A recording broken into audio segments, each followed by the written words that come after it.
This is my 1907 Frister Rossmann VS. The VS stands for Vibrating Shuttle. These early machines used a shuttle that moved back and forth in an arc, rather than a race that rotates around the bobbin. Frister Rossmann manufactured sewing machines in Berlin, and these were imported into Britain by an agent in London.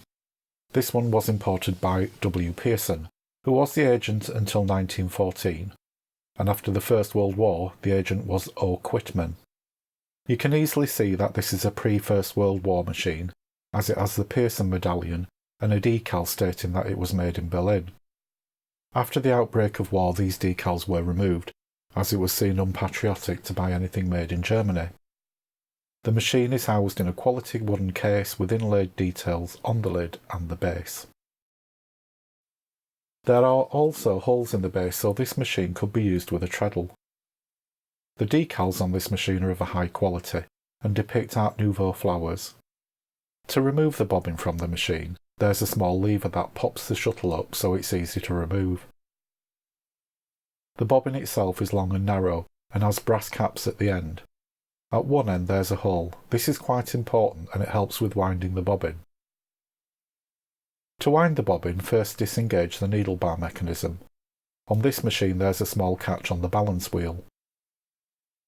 Place your spool of thread on the spool pin and over the front thread guide, then around the small pigtail.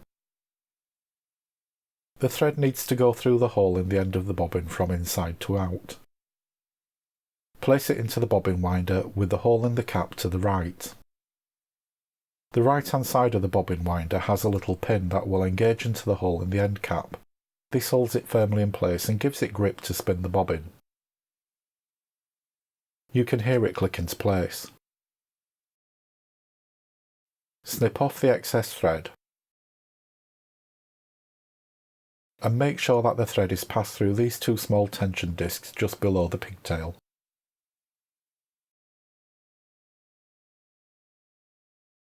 Engage the winder by pushing the large silver lever up until it clicks twice. Then slowly start to wind the bobbin.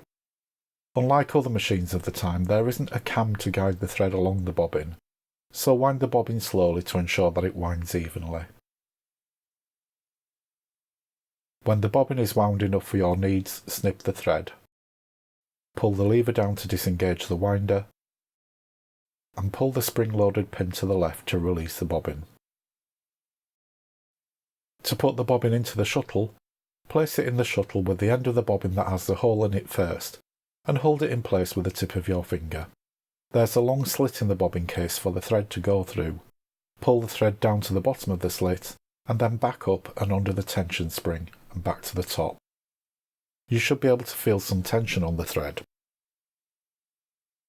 Simply sit the shuttle in the machine with the tension spring to the top. To thread the machine, first re-engage the needle bar mechanism. Flick up the small lever and turn the handle until it engages. You can see the needle now moves up and down. Make sure the presser foot is in the up position. This releases the tension discs, making it easy to thread the machine. With the spool of thread on the spool pin, place the thread over the front guide, and then down and around the tension discs, ensuring the thread goes between the discs. And then bring the thread up and into the check spring.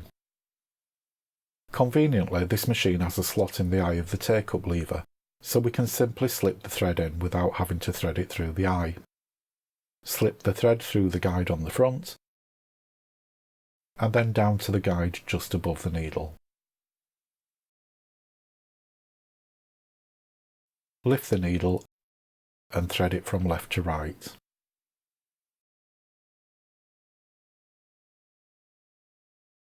Once threaded, hold onto the thread and turn the handle once so the needle goes down and back up, catching the bobbin thread.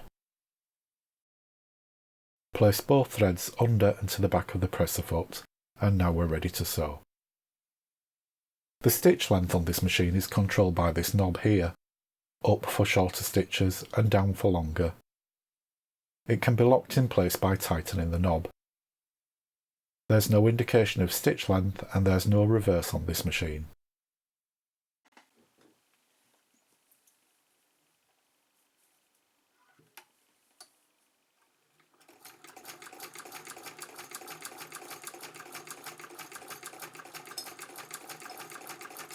It's a testament to the engineering of the manufacturers that well over a century later, this machine still stitches perfectly. I hope you've enjoyed this video. If you have, please give it a like. Click subscribe and hit the bell icon to be notified of all my future uploads. As ever, thanks for watching.